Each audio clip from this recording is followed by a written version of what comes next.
Welcome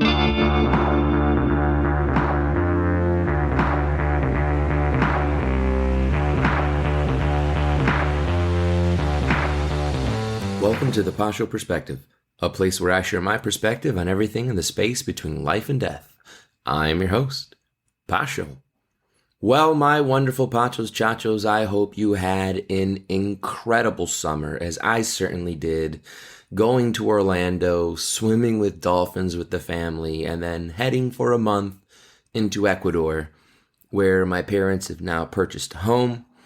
And let me just tell you that it was absolute paradise. So thank you so much for being patient with me and allowing me to live my life and do what I need to do. And now, my wonderful Pachos, Chachos, I am rejuvenated once again for another hopefully successful year where you and I will grow together and hopefully work to save not only ourselves, but our beautiful country. So let's get started. For the first episode of Season 5, I thought I would share with you my opening speech to my incoming freshman class. Now, I don't have anything written down. I'm kind of shooting from the hip here, but again, I've been teaching over 20 years, and I got it kind of locked down where I know what I'm going to say. I know what buttons I want to push. So let's begin. So very typically, my students come into the classroom, they sit down at their desk, and I introduce myself. I make sure, you're in the right classroom, you got the right teacher, check the last name, etc. And then I ask them, what do you want to be 10 years from now? And very often, my bright students will say things like engineer and doctor and lawyer and architect, and all of those pursuits are fantastic. But I do bring to their attention that I think it's pretty funny that when I ask them what they want in 10 years, not one says they want to be happy. They are convinced, and I think it's our fault as a society that we have pushed this upon our children, that they think becoming a profession is the epitome of their existence. Like when they become a lawyer, certainly they have to be happy. Although talk to Rudy Giuliani about that. And they think, well, if I'm a doctor, I certainly have to be happy after that. And then look at, people with malpractice that although they got the degree, did not use it in the right way, and all for naught. And then I remind them too that, do you think there are any lawyers or doctors out there who are not happy? We can watch movies, TV shows, and I don't know if it was a 90s thing or an early 2000s thing, but very typical, the archetypal characters you'd be introduced to is either a mother or a father who works too darn much. And the kid begins to resent them because they are literally choosing their jobs over their children. I think of Hook with Robin Williams, God rest his beautiful soul, where at the beginning of the movie he promises to go see his son's baseball game. And because work is more important to him, more of a priority, he sends some scrub to videotape it, and he doesn't show. And when he does show, everybody has already gone home. And you can imagine how full of resentment the son is when he does eventually get home to pour out excuses as to why he couldn't be there. But everything basically translates in the kid's heart to, I'm not important to you. Your job is more important to me. And so I ask them, is that really what you are? Is that it? Is that the epitome of life? You become a doctor, and then what? Is that all that matters? You finish school, you get your doctoral degree, and then you can sit on your laurels? Isn't there more to life than that? Shouldn't we, more than anything, want joy and happiness in our life? I mean, I can be joyful and happy scrubbing toilets. so long as I had a loving family who respected what I did and why I did it, which certainly it would be for them, and if they loved me just the same, whether I put them in a shanty or in a mansion, who could say I'm not the happy man? So from that moment then, I try to encourage them to change. Not just change their perspectives, but change who they are. Not that there's anything wrong with them. But if you're going to spend 180 days, a school year, with me, you have to change. My promise is that they will be someone different after a semester in my class. They will be less introverted because I am an introvert excavator. And they will be more interesting in conversation because they will have read great literature and have pontificated upon wonderful philosophy and have really questioned the important things in life, which, if you really think about it, are not things. The most important things in life are people, specifically your family, your friends, your spouse. Our God should be on top of that list. And so I tell them that after 180 days, if they are the same person they were at the beginning of the class, then I have failed them. Because I don't want them to be the same. I want them to evolve. I want them to be better. I want them to get to the next level of who they can be. I don't want them to be satisfied with where they are, because then they're admitting that they're not interested in gaining new knowledge, questioning information. Again, they're complacent and happy with their lot. And I asked them, well, in 10 years from now, do you think this person who you are now is going to be beneficial to you in the future? And most of them can acknowledge that, yeah, no, I don't want to be the same person in 10 years. I want to be more mature. I want to be more confident, stronger, right? More willing to take risks so that I can reap the rewards. And so I remind them then, like the last post that I have put on Facebook and X and Truth, is that you're not in school to get grades.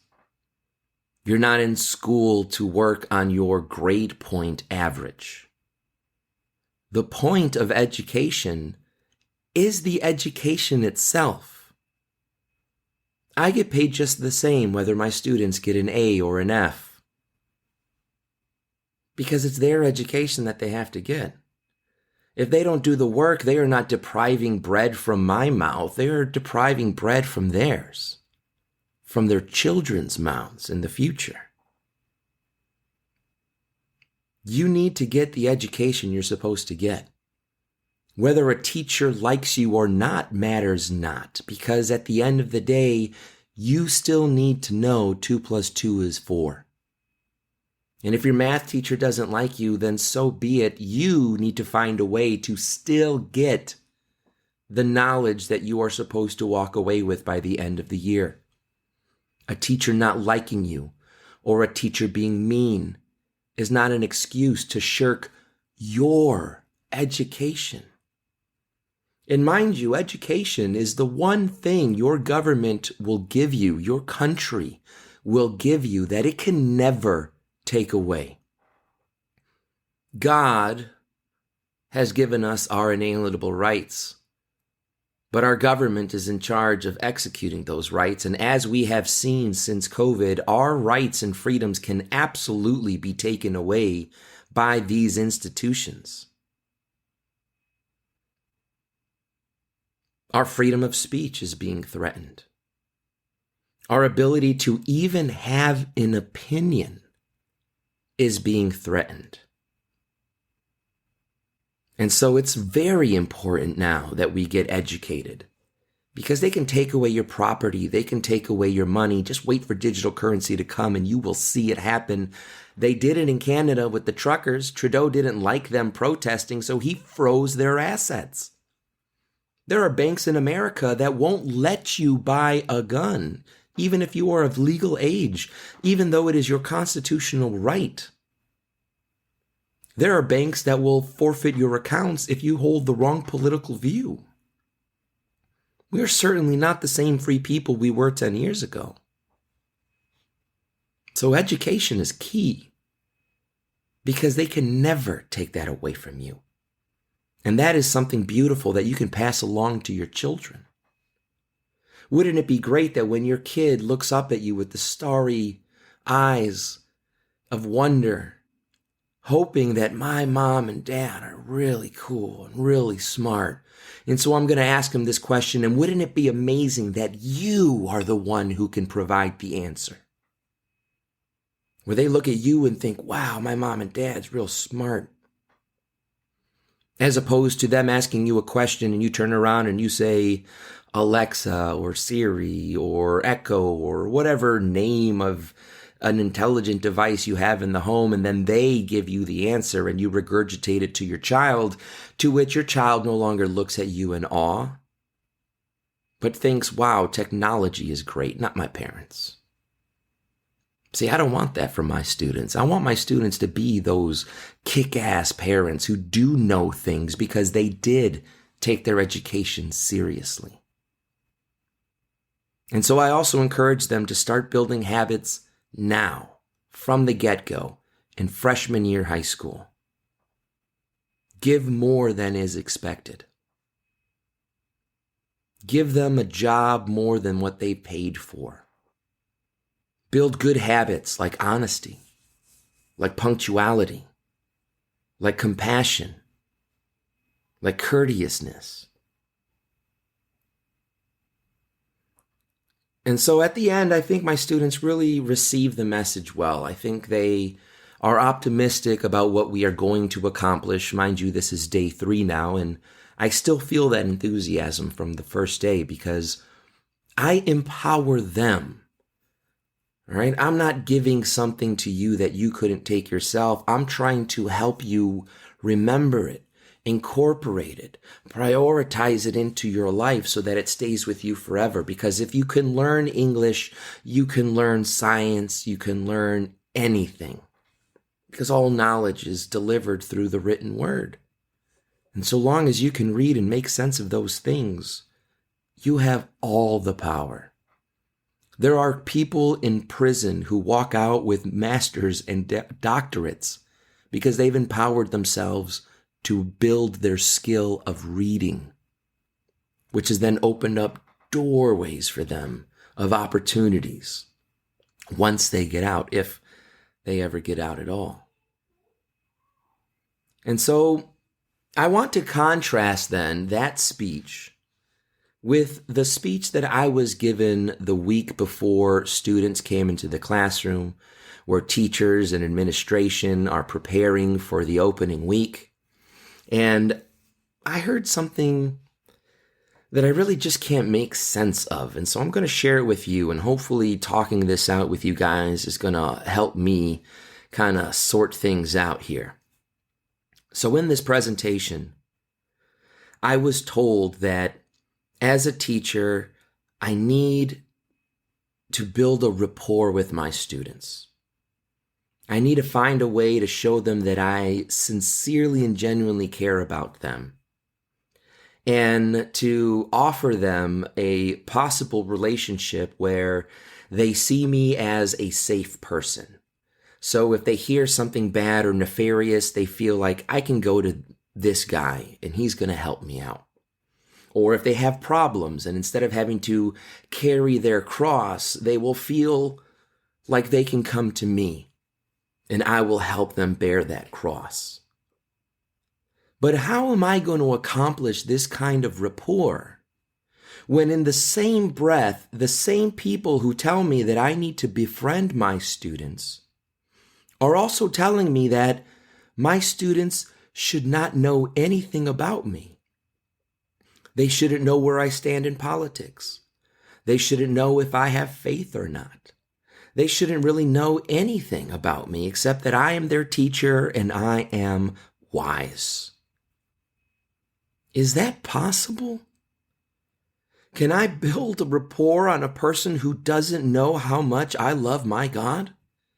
Who is a huge part of me, not just in the church, but in everything I do. I carry my Catholic heart with me, especially in the classroom.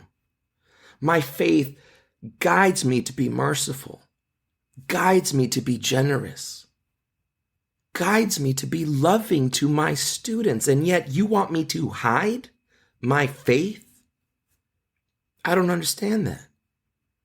And how can I hide my politics when ever since COVID, ever since BLM really, everything was made political?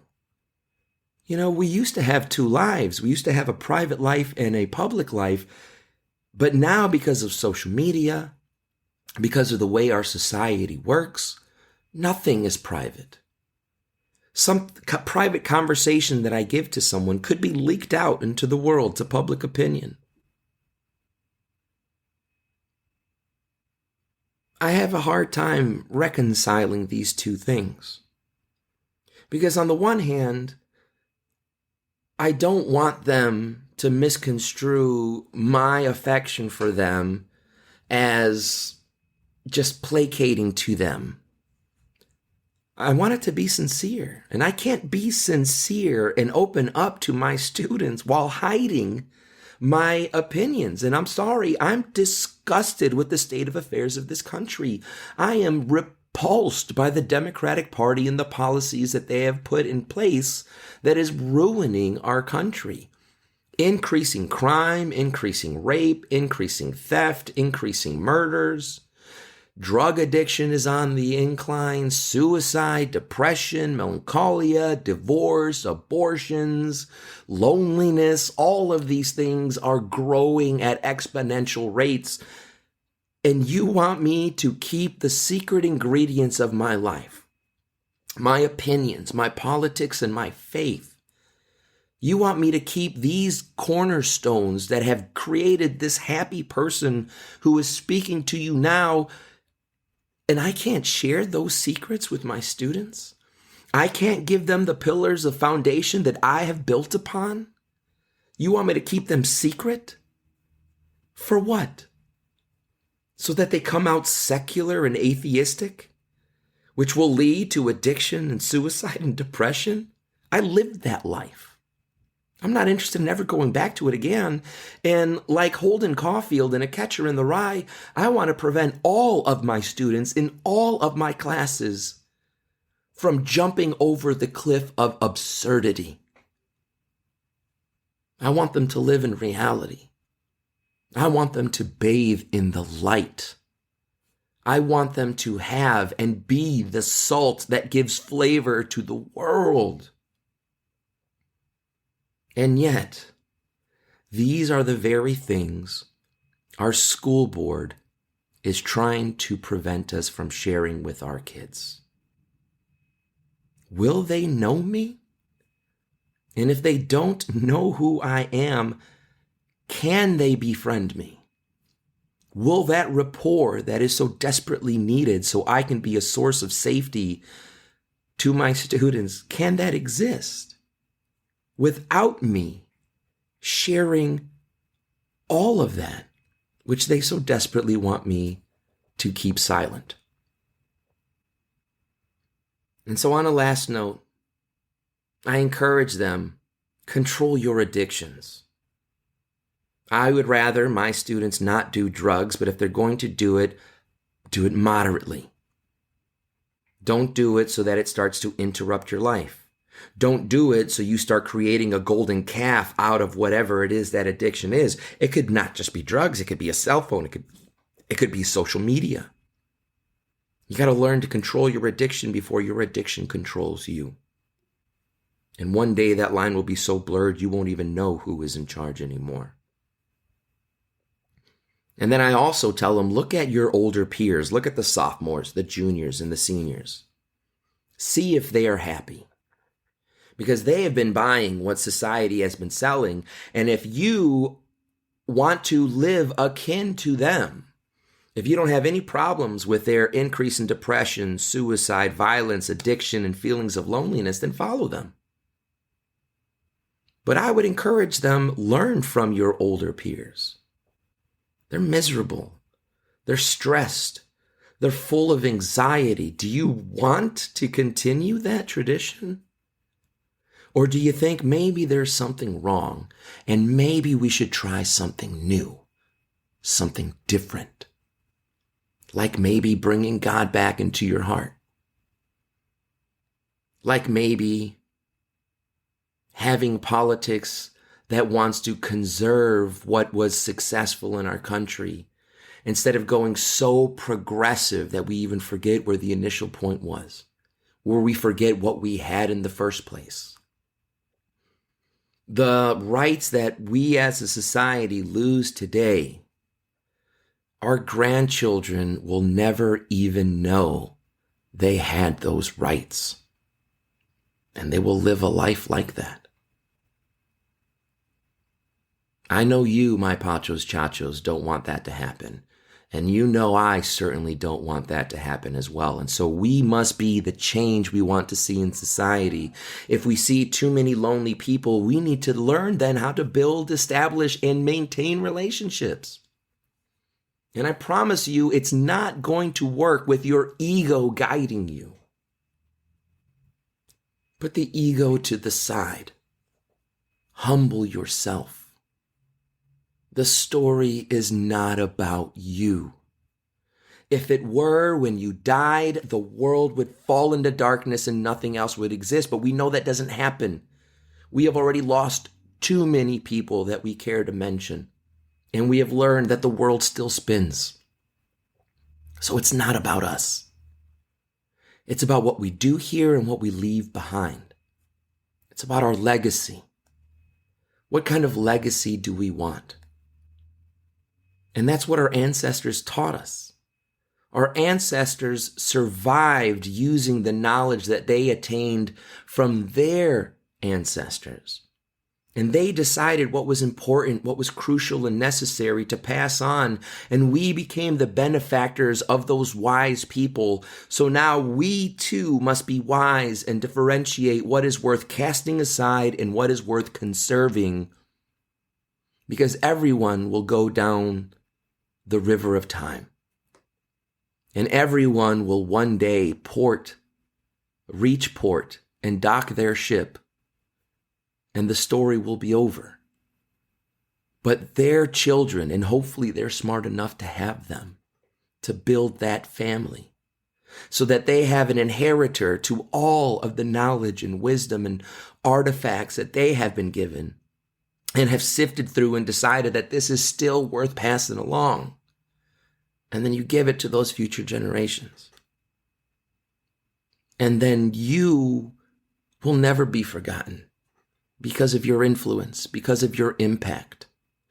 And hopefully, like in Coco, there will be an ofrenda with your face there so that future generations, 10, 20 generations down the line, they will still remember the impact you left upon the family. And in that way, you never die. So anyway, that's all I've got to say for today, my wonderful Pachos, Chachos. Again, I want to thank you for your patronage. I want to thank you for returning back to us, or to me rather, in the Pacho Perspective Season 5. I look forward to the many conversations that we're going to have in the future. And I feel so blessed to have such a wonderful community of people who have supported me for so long. God bless you this year, especially my beautiful students and the students all around the world who may not necessarily sit in my classroom. May these 180 days be an amazing change, where if you feel like a caterpillar, I promise you, hold on. Wait. You will be a butterfly soon. And it will be beautiful.